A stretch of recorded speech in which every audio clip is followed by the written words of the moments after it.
نحمده ونصلي على رسوله الكريم أما بعد فأعوذ بالله من الشيطان الرجيم بسم الله الرحمن الرحيم قل الحمد لله وسلام على عباده الذين اصطفى الله خير أما يشركون أمن خلق السماوات والأرض وأنزل لكم من السماء ماء فأنبتنا به حدائق وأنزل لكم من السماء ماء فأنبتنا به حدائق ذات بهجة ما كان لكم أن تنبتوا شجرها أإله مع الله بل هم قوم يعدلون صدق الله العظيم سورة النمل نها پنجوستم نمبر آیت نورلسم پارے اخیرنی آیتی کریمہ ددی رکو دا مخی رکو سر عربت و مناسبت داری کہ بمخی رکو کین اللہ پاک دا قدرت عجائبات بیان شو چی کافرانو تا حلاکت و مومنانو تا نجات مرکوی اس پدے رکو کی دا اللہ پاک دا یوالی پنزو دلائل بیانی رکو پا اول آیت کی اللہ پاک نبی کریم صلی اللہ علیہ وسلم تا بلا ذمہ داری بیانی چتر دی کافرانو پا حلاکت باندی زما شکریہ ادا کو زما حمد و ثنا ہوائے دین بعد سلامتیا ہوایا پا پیغمبرانو پا خلقو چلا پاک غیب ورکڑی دین بعد دا اللہ پاک دا یوالی پنزد دلائل بیانی اول دلیل چی آیا اغزات چزمکا اسمانوں نے پیدا کری دی او پتاسو باندین اسمان دا طرفنا اوبو روی باغی باند استازو پزمکو کی باغونا شنکوی زرغنوی داسی باغونا چاگی تاستا میویم درکوی نعمتنم درکوی استازو پل دمر طاقت نشتا چی یوکو نپخل را زرغن کی آیت دا اللہ پاک سر سوک شریکان شتا چی دا کافران دا دا اللہ پاک سرا خپل بوتان یوزی کوي د څوک شریک و سرشتا دا خو ظاهره خبر دا چې د دومره قدرت مالک دا یو الله دی د سره هیڅ څوک شریک نشته دویم دلیل آیا هغه ذات چې ستاسو دپاره ځمکه د اوسېدو برابر کړې ده په دې ځمکه کې نهرونه جاري کړي دي په دې غرونه پیدا کړي دي او بدی کی دریابونه جاری کړي دي او دریابونه چې یو بل سره نه یوځي کی آیا دغه ذات سره څوک شریک شته دا کوم خالق چې الله پاک سره شریک جوړوي دا حقیقت کې نه پیږي دریم دلیل آیا هغه ذات چې د مجبور انسان حال و معلوم دي داغه فریاد اوري داغه تکلیف لري کوي تاسو خلیفګان د ځمکې جوړ کړي آیا دغه ذات سره څوک شریک شته نو ډېر کم کسان دي چې په دې خبرو باندې سوچ او فکر کوي څلورم دلیل آیا هغه ذات چې تاسو ته په تیاري کې د اوچې لارې او د لمدې لارې رهنمایي کوي په تاسو باندې هواګانې د خپل رحمت باران نه وړاندې رالیږي آیا دغه قدرت والا ذات سره څوک شریک شته پنځم دلیل آیا هغه ذات چې په شروع کې تاسو پیدا کړي دوباره به بیا پیدا کوي د مرګ نه بعد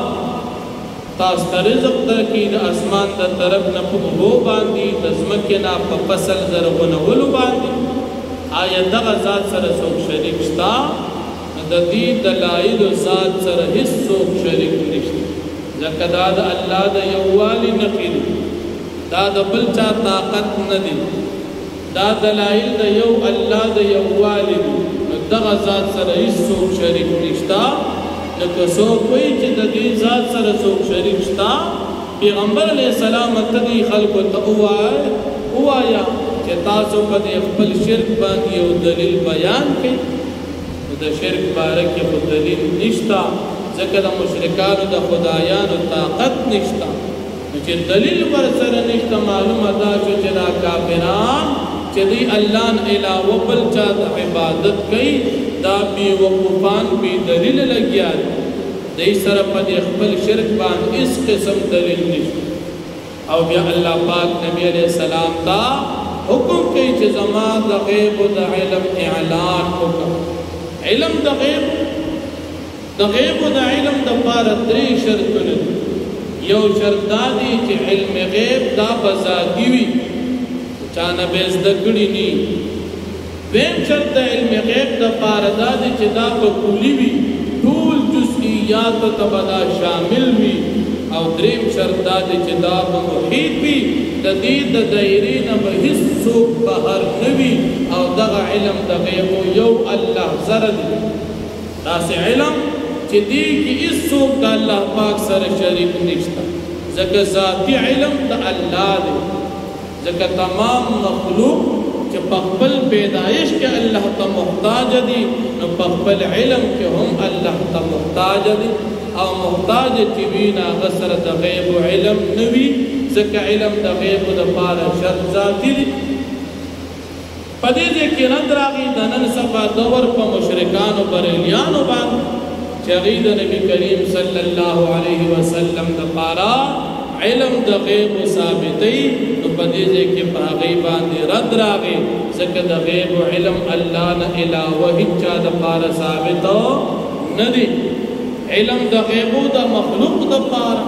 که مخلوق نبی علیه السلام شي او که نور بزرګان او نیکان شي، چا دپاره ثابتول د شرک دی، انسان پې د ایمان نه خلاصي.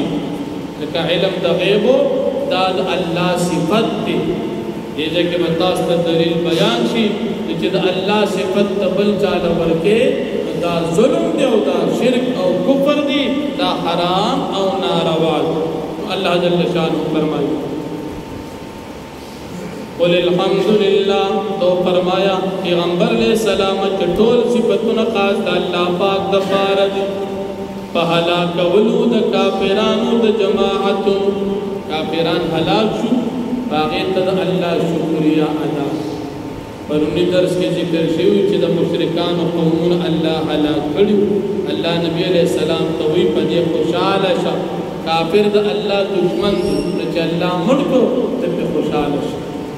وسلام علی عباده الذین اصطفى، او سلام دی په بندګانو، علی عباده الذین اصطفى، په بندګانو د الله هغې باندې چې الله پاک هغې غوره کړي دي، مراد تېنه پیغمبران دي. الله خیر اما یشرکون، آیا الله پاک غوره دي یا هغه شریکان چې دا کافران یې جوړوي؟ نو په حقیقت کې الله غوره دي. دا دې چې کوم دا مشرکان ځان له بوتانو شریکان جوړ کړي، دا خو بلکل فضول او عبثیات الله د مقابلې نه دي. امن خلق السماوات والارض، آیا غزا چې پیدا کړي دي اسمانونه او ځمکې، وانزل لکم من السماء ماء، او نازلې ستاسو دپاره د اسمان د طرف نه اوبه، فانبتنا به حدائق ذات بهجه، پس موږ زرغونو په دې اوبو باندې باغونه تر و تازه ښایسته مزېدار. ما کان لکم ان تنبتوا شجرها، نشته ستاسو دپاره طاقت چې تاسو را زرغون کړي یو ونه. الله اونې په هغې کې قسم قسم بېوجاه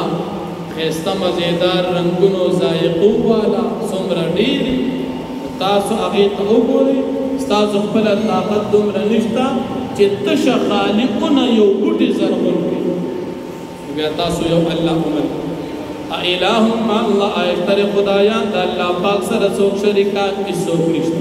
بل هم قوم یعدلون، بلکې دا کافران دي یو داسې قوم دي چې الله سره خپل خدایان برابر امن جعل الارض قرار آیا غزاد چې ګرځول د ځمکې ستاسو لپاره د اوسېدو برابر ځای د قرار داسې ځای چې هغه نه ډېره سخته ده چې تاسو ته په ګرځېدو د ځمکې تکلیف وي او نه ډېره نرمه ځمکه ده چې تاسو پکې ګرځېدی نه شئ برابر ده د اوسېدو وجعل خلالها انهارا او پیدا کړي دي ګرځولې په درمیان د دې ځمکې کې نهرونه وجعل لها رواسیا او ګرځولې دي په دې ځمکه باندې درانه غرونه وجعل بین البحرین حاجز او ګرځولې دي په مابین د دریابونو کې پرده او مانع اله مع الله ایتر خدایان د الله پاک سره څوک شریکان هیڅوک نشته بل اکثرهم لا يعلمون بلکې اکثر د دې کافرانو نه پیږي د الله په یووالي امن یجیب المضطر آیا هغه ذات چې هغه قبلوي د مجبور حال د پریشان حال پیغام اذا دعاو کله چې دی आवाज کې الله پاک ته یو سړی مجبور دی الله ته आवाज کوي هغه ذات چې تاسو پیغام اوري او تاسو له جواب درکړي او مدد مو کوي آیا داسې ذات سره څوک شریک شته هیڅوک نشته ويكشف السوء او لري الله پاک دا تکلیف دې پریشان حالنا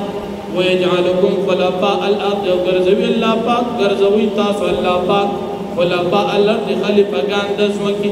الہم الله یشترک شریکان د الله پاک سره هیڅوک نشته قلیلا ما تذکرون ډېر کم دي کسان چې تاسو نصیحت حاصل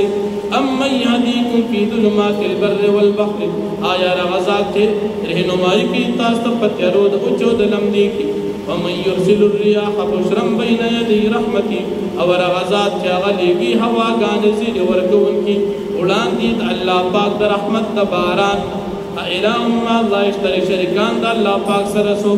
تعالی الله عما یشرکون اوچت الله پاک دا وسنه چې دا کافران د الله سره شریکي امن یبدأ الخلق ثم يعيد ایا غزاد چې پیدا کوي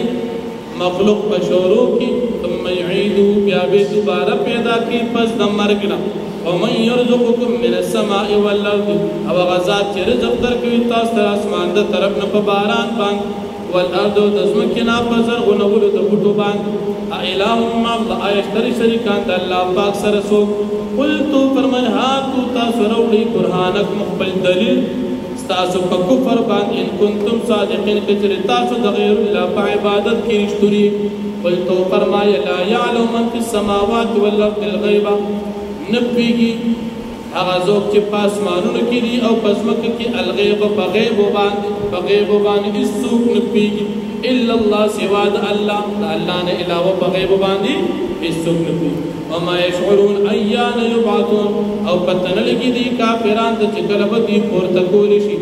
بل دارک علم فی الاخره بلکې ګډوډ شوی دی علم د دې په بار د آخرت بل هم په شک من بلکې دي په شک دي د قیامت او د آخرت نه بل هم منها عمون بلکې دوی د قیامت په باره کې وړاند دي ځکه ایمان نه وروړي سوچ باغې باندې نه کوي